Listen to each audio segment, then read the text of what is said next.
बिस्मिल्लाहिर्रहमानिर्रहीम अस्सलाम वालेकुम डियर स्टूडेंट। आज हम बी कॉम पार्ट 2 की जो एडवांस अकाउंटिंग की बुक है सुहेल अफजल और एम आरिफ चौधरी साहब की, इसका जो चैप्टर नंबर 5 है एनालिसिस ऑफ अकाउंटिंग रेशो, इसकी एक्सरसाइज नंबर 1 आज हम करने जा रहे हैं। डियर स्टूडेंट, एक्सरसाइज नंबर 1 से पहले बेहतर होगा कि जो इससे मेरा पहला लेक्चर है इंट्रोडक्शन टू फाइनेंशियल रेशो, अगर वो आप एक दफ़ा सुन लें तो बेहतर होगा, तो आपको पता चल जाएगा कि अकाउंटिंग रेशो क्या होती हैं और अकाउंटिंग रेशो हम क्यों कैलकुलेट करते हैं।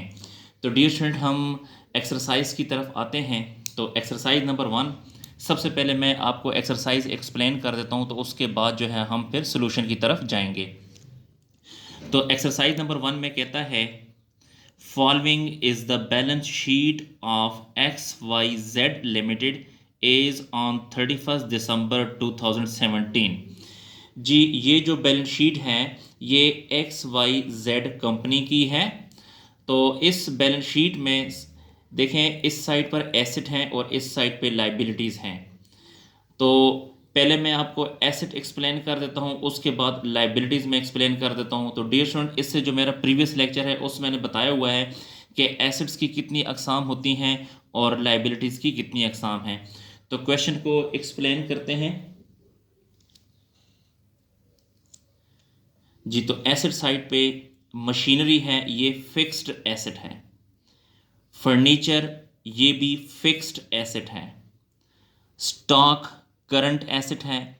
सन्ड्री डेटर्स ये भी करंट एसेट है। Cash at bank current asset है। और प्रीपेड इंश्योरेंस ये भी करंट एसेट है। डियर स्टूडेंट, मैंने आपको बता चुका हूँ पहले ही, जो मेरा इससे पहले लेक्चर था, कि करंट एसेट्स और फिक्स्ड एसेट्स क्या होते हैं। उसके बाद ये लाइबिलिटीज़ हैं। इस लाइबिलिटीज़ में इक्विटी शेयर कैपिटल में देखें 2400 शेयर्स ऑफ ₹100 ईच, तो इन दोनों को ज़रब देंगे, यानी 2400 को अगर 100 से ज़रब दें तो 2,40,000 आता है। तो आपका जो शेयर कैपिटल है वो 2,40,000 है। इसी तरह जो प्रॉफिट एंड लॉस अकाउंट है उसमें 60,000 रुपया पड़ा हुआ है। 10% डिबेंचर, ये जो 10% डिबेंचर्स है ये इसे लॉन्ग टर्म लाइबिलिटी कहेंगे या इसे लॉन्ग टर्म डेट कहेंगे। लॉन्ग टर्म लाइबिलिटी या लॉन्ग टर्म डेट कहेंगे। उसके बाद सन्ड्री क्रेडिटर्स ये करंट लाइबिलिटी है। प्रोविजन फॉर टैक्सेशन ये भी करंट लाइबिलिटी है। बैंक ओवरड्राफ्ट ये भी करंट लाइबिलिटी है। जी, मैं आपको बता देता हूँ कि करंट लाइबिलिटीज़ ऐसी लाइबिलिटीज़ होती हैं जिनकी अदायगी आपने एक साल के अंदर अंदर करनी होती है। तो सन्ड्री क्रेडिटर जो है ये भी करंट लाइबिलिटी है, क्योंकि इसकी अदायगी भी आपने एक साल के अंदर करनी होती है। प्रोविजन फॉर टैक्सेशन, टैक्स जो है आपने हर साल पे करना होता है, तो ये भी करंट लाइबिलिटी है। जो बैंक ओवरड्राफ्ट है ये भी करंट लाइबिलिटी है। लेकिन ये जो 10% डिबेंचर्स है ये लॉन्ग टर्म लाइबिलिटी है, यानी ये लंबे अरसे की लाइबिलिटी है, इसे लॉन्ग टर्म डेट भी कहते हैं। फिर उसके बाद सेल्स जो है वो 6 लाख गिवन है और ग्रॉस प्रॉफिट जो है वो 20% ऑन कास्ट है। कैलकुलेट फॉलोइंग रेशो, हमने ये रेशो फाइंड करनी है। तो जिसमें सबसे पहले इसने बोला है कि कैलकुलेट फॉलोइंग रेशो में सबसे पहली रेशो हम फाइंड करेंगे करंट रेशो। सेकंड में हम फाइंड करेंगे लिक्विडिटी रेशो। थर्ड में फाइंड करेंगे स्टॉक टर्नओवर रेशो। और उसके बाद नंबर 4 में फाइंड करेंगे डेटर्स टर्नओवर रेशो। जी, मैं दोबारा एक दफ़ा बता देता हूँ कि ये 4 रेशो आपने फाइंड करनी है। सबसे पहले करंट रेशो, फिर लिक्विडिटी रेशो, फिर स्टॉक टर्नओवर रेशो और उसके बाद डेटर्स टर्नओवर रेशो। जी, ये 4 रेशो आपने फाइंड करनी है। तो अब हम सोल्यूशन की तरफ चलते हैं। डियर स्टूडेंट, सोल्यूशन से पहले मैं आपको एक बात बता दूं कि वीडियोस को मुकम्मल देखें और बहुत ही तवज्जो से देखें और बुक आप लोग अपने सामने रख लें। जब मैं सॉल्व करूंगा तो आपने बुक की तरफ भी देखना है और सोल्यूशन की तरफ भी देखना है, तो कब तब आपको जो है आसानी से समझ आ जाएगी। तो सोल्यूशन की तरफ चलते हैं। जी, तो सोल्यूशन है, सबसे पहले हमने करंट रेशो फाइंड करनी है। तो करंट रेशो का जो फार्मूला है वो करंट एसेट्स और डिवाइड बाई करंट लाइबिलिटीज़। जी दोबारा सुने, करंट रेशो का फार्मूला है current assets divide by current liabilities. तो रिक्वायरमेंट के मुताबिक ये हमारी फर्स्ट रिक्वायरमेंट है। तो सबसे पहले हम इस तरह करते हैं कि जो करंट एसेट्स हैं इसकी पहले हम डिटेल लिखते हैं कि करंट एसेट्स कौन कौन से हैं। तो यहाँ पे लिखें करंट एसेट्स, ये मैं इसकी डिटेल लिखने जा रहा हूं। करंट एसेट्स, करंट एसेट्स जो है वो सबसे पहला हमारे पास स्टॉक है। तो यहां पे लिखें स्टॉक,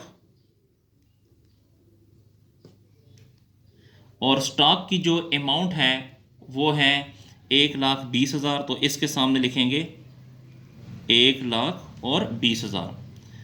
उसके बाद दूसरा जो हमारे पास करंट एसेट है वो डेटर्स है। तो यहां पे लिखें डेटर्स की जो अमाउंट है वो 90,000 है। तो प्लस 90,000। उसके बाद जो नेक्स्ट करंट एसेट है वो है कैश एट बैंक। तो यहां पे लिखेंगे, या सिर्फ बैंक लिख दें, जो मर्जी है आपकी। बैंक की जो अमाउंट है वो 22,800 है। यहां पे लिखें 22,800। जी उसके बाद जो नेक्स्ट हमारे पास करंट एसेट है वो है प्रीपेड इंश्योरेंस। तो यहां पे लिखें प्रीपेड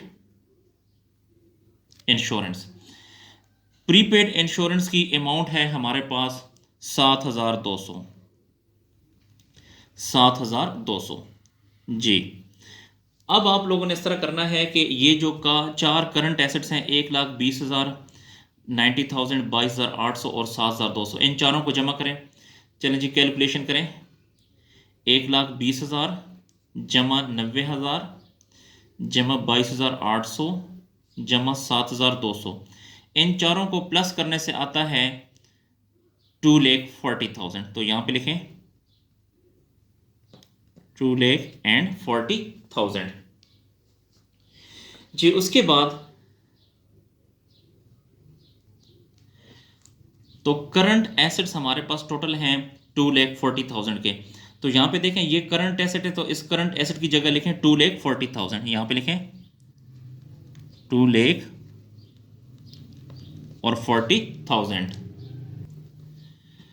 जी उसके बाद अब देखिए यहां पे हमने करंट एसेट की जगह 2,40,000 लिख लिया। अब हमें चाहिए करंट लाइबिलिटीज। तो अब आप लोगों ने करंट लाइबिलिटीज की डिटेल लिखनी है। तो यहां पे लिखें current liabilities,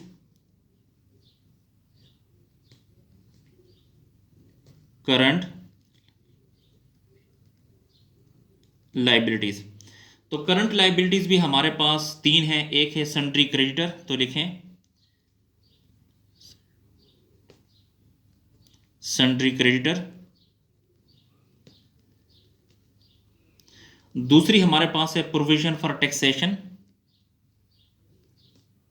provision for taxation है। और नेक्स्ट है हमारे पास बैंक ओवरड्राफ्ट। तो यहां पे बैंक ओडी भी लिख सकते हैं, यानी बैंक ओवरड्राफ्ट।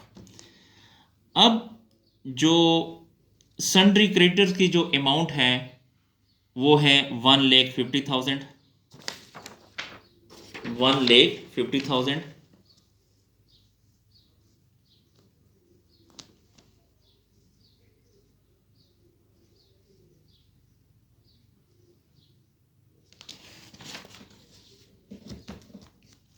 तो सन्ड्री क्रेडिटर की जगह लिखें 1,50,000 प्लस प्रोविजन फॉर टैक्सेशन की जो अमाउंट है वो 10,000 है, प्लस बैंक ओवरड्राफ्ट की जो अमाउंट है वो है 80,000। तो यहां पे लिखें 80,000। अब इन तीनों को प्लस करें, 1,50,000 जमा 1,00,000 और जमा 80,000, तो ये आ जाएगा 2,40,000। तो यहां पे लिखें 2,40,000। तो हमारे पास जो करंट लाइबिलिटीज़ हैं वो भी 2,40,000 की हैं। तो यहाँ पे आपने करंट लायबिलिटी की जगह यहाँ पे नीचे लिखना है 2,40,000। अब अगर आप देखें ये जो 4 सिफर हैं ये इससे कट जाएंगे, ठीक है जी, और ये 24 जो है इससे कट जाएगा। अब अगर आप देखें तो ऊपर 1 है तो यहाँ पे लिखें इक्वल टू ये 1, ये ऊपर वाला जो 1 है वो हमने यहाँ लिखा। उसके बाद यहाँ पे लिखें रेशो, और ये जो नीचे वाला 1 है इसको आपने यहाँ लिखना है, यानी इसका जो आंसर है वो 1:1 है। इसका मतलब ये है कि जितने हमारे पास करंट एसेट हैं उतनी ही हमारे पास करंट लायबिलिटीज भी हैं जी। उसके बाद जो है अब हम सेकंड रेशो फाइंड करने जा रहे हैं जिसे हम कहते हैं liquidity ratio. Liquidity ratio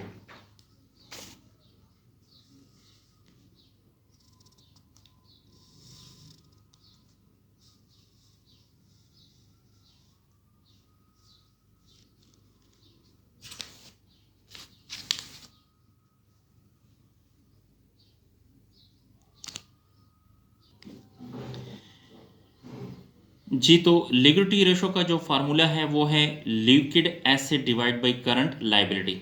dear student, ये नीचे जो करंट लायबिलिटी लिखा हुआ है ये हमने जो ऊपर हमने ये करंट लायबिलिटी फाइंड की है, हमारे पास देखें करंट लायबिलिटीज कितने की हैं 2,40,000 की, तो करंट लायबिलिटी की जगह लिखें 2,40,000।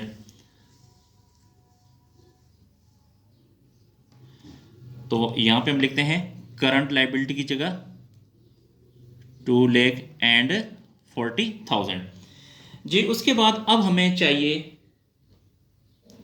ये लिक्विड एसिड। तो अब हम देखते हैं कि लिक्विड एसिड का क्या फार्मूला है। तो सबसे पहले हम लिक्विड एसिड का फार्मूला लिखते हैं, तो यहां पे लिखें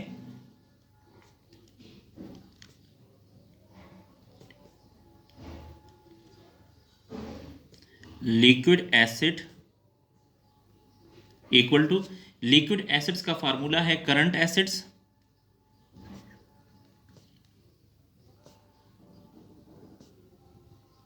माइनस स्टॉक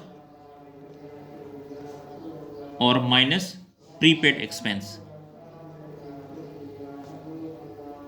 प्रीपेड एक्सपेंस जी, ये लिक्विड एसिड का फार्मूला है जी। तो ये हमने लिक्विड एसिड की डिटेल लिखी। लिक्विड एसिड का क्या फार्मूला है, current acid minus stock minus prepaid. तो इसी क्वेश्चन में अगर आप देखें तो जो करंट एसिड्स हैं हमारे पास वो 2,40,000 के हैं, तो यहां पे लिखें 2,40,000 जी। ये हमने 2,40,000 कहाँ से लिए, ये देखें ये जो करंट एसिड हैं 2,40,000 के हैं ना, तो ये हमने फिगर यहां से उठाया है जी। उसके बाद माइनस स्टॉक, स्टॉक की जो अमाउंट है वो है 1,20,000, फिर माइनस प्रीपेड एक्सपेंस यानी प्रीपेड इंश्योरेंस जो है इस क्वेश्चन में है एसिड साइड पे अगर आप देखें तो प्रीपेड इंश्योरेंस लिखा हुआ है 7,200, तो यहाँ पे लिखें 7,200। तो ये आ जाता है इससे 2,40,000 में से 1,20,000 को माइनस करें और फिर उसमें से 7,200 को माइनस करें तो ये आ जाता है 1,12,800। यहाँ पे लिखें 1,12,800। तो देखिए डियर स्टूडेंट, जो लिक्विड एसिड्स हैं वो हमारे पास 1,12,800 के हैं। तो इस लिक्विड एसिड 1,12,800 को उठा के इसकी जगह आपने यहाँ लिखना है, यहाँ पे लिखें 1,12,800। उसके बाद अब जो है ये जो 2 सिफर हैं ये इन 2 सिफर से कट जाएंगे।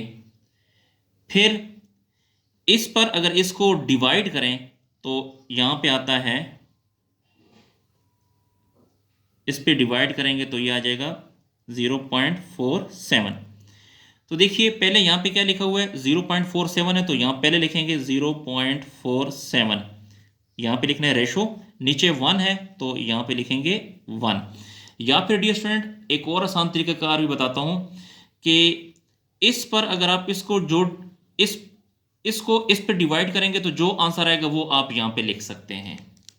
तो डियर स्टूडेंट हमारा जो है सेकंड वाला आंसर जो है ये भी आ गया।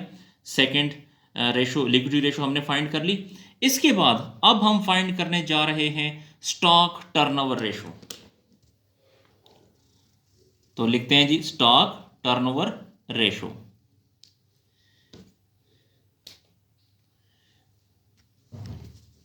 नंबर 3 है स्टॉक टर्नओवर रेशो।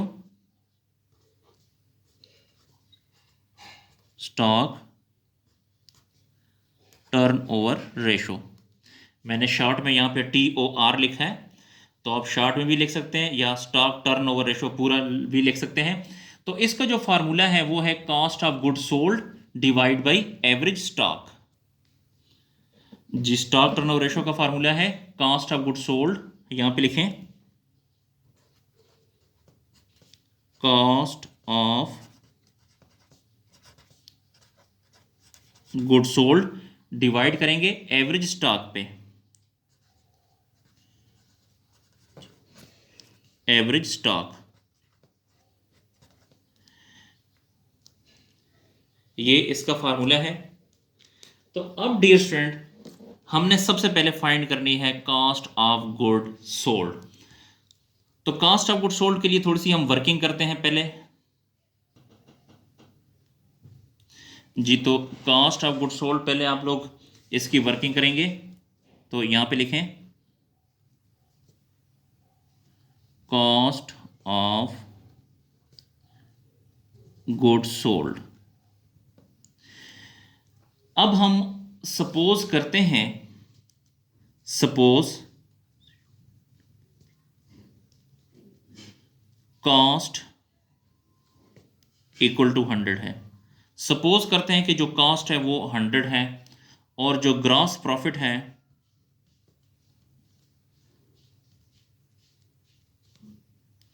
वो है 20%। जी जो बैलेंस शीट है क्वेश्चन के नीचे अगर आप देखें तो ग्रॉस प्रॉफिट 20% ऑन कॉस्ट लिखा हुआ है। तो फिर उसके बाद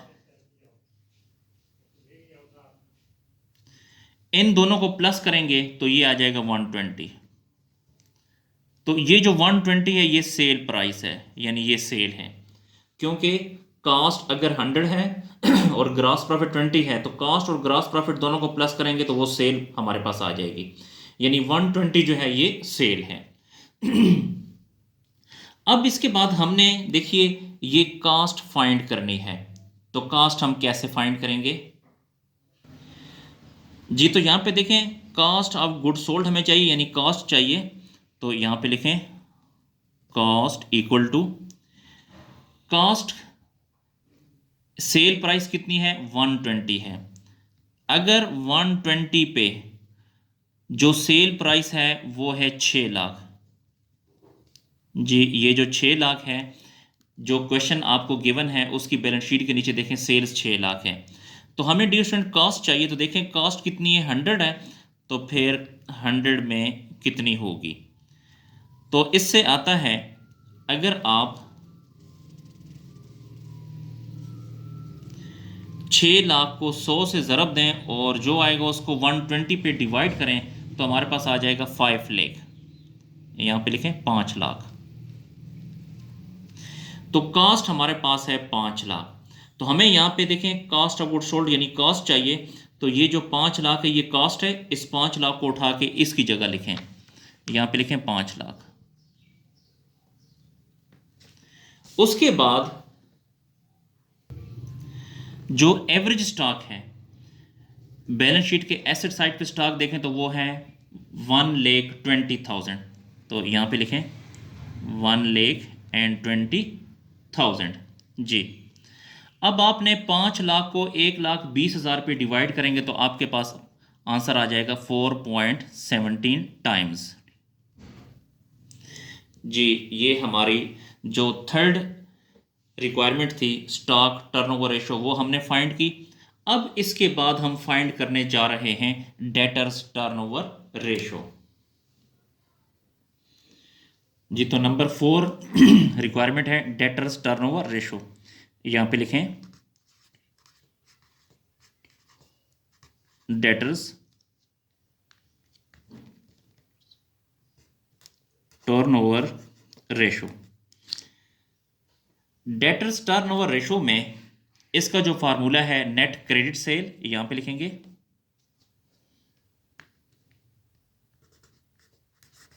नेट क्रेडिट सेल डिवाइड करेंगे एवरेज ट्रेड डेटर्स पे, एवरेज ट्रेड डेटर्स।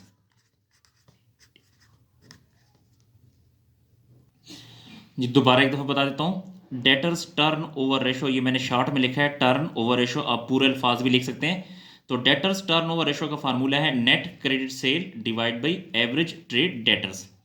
तो नेट क्रेडिट सेल जो है क्वेश्चन में अगर आप देखें तो ये जो बैलेंस शीट गिवन है इसके नीचे सेल 6 लाख है, तो यहाँ पे नेट क्रेडिट सेल की जगह लिखें 6 लाख।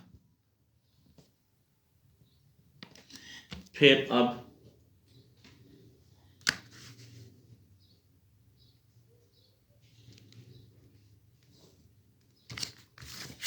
उसके बाद जो एवरेज ट्रेड डेटर्स है बैलेंस शीट के एसेट साइड पे अगर आप देखें तो सन्ड्री डेटर्स जो है 90,000, यही एवरेज ट्रेड डेटर्स है।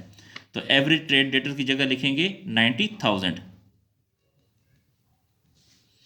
फिर उसके बाद अब आपने 6 लाख पे 90,000 को डिवाइड करना है, तो आपका आंसर आ जाएगा 6.67, 6.67। जी ये आपका आंसर है। डियर स्टूडेंट, हमारा जो क्वेश्चन है कंप्लीट हुआ। डियर स्टूडेंट, आप इन वीडियोस को अपने दोस्तों और क्लास फेलों के साथ भी शेयर करें ताकि वो भी इससे फ़ायदा हासिल कर सकें। अगर आपको किसी पॉइंट की समझ नहीं आ रही तो आप कमेंट सेक्शन में जाकर मुझसे पूछ सकते हैं। शुक्रिया, अल्लाह हाफिज़।